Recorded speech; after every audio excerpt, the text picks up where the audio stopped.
Altro record negativo per la nostra provincia, ma in genere per i capoluoghi siciliani, che secondo una classifica pubblicata sul Corriere della Sera, eseguita dalla Fondazione Etica, con il forte rischio di fallimento in tutti i settori, incapaci di amministrare la cosa pubblica e quantomeno distratti sulla digitalizzazione per la quale si spende tanto al sud, anche perché è fra gli obiettivi del PNRR, ma con risultati ancora insufficienti. I comuni siciliani che appaiono tutti in fondo alla classifica redatta da Fondazione Etica e già, come detto, pubblicato sul Corriere della Sera.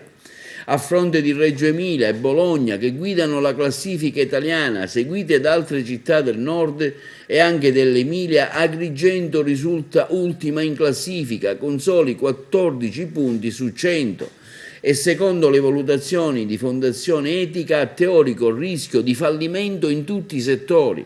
La classifica del fallimento delle amministrazioni siciliane continua con i 28 punti di Catania, i 32 punti di Siracusa, i 33 di Caltanissetta, i 34 di Trapani ed Enna, Palermo con 38 punti, ma pur sempre nell'area critica della disamministrazione. Solo Ragusa riesce a entrare nella classifica delle migliori, restando sotto i 50 punti. E in merito arrivano sempre puntuali le critiche del Codacons di Agrigento, che afferma: noi lo gridiamo da tempo, anziché un cambio di rotta, una nave che naviga a luci spente, la si sta affondando definitivamente.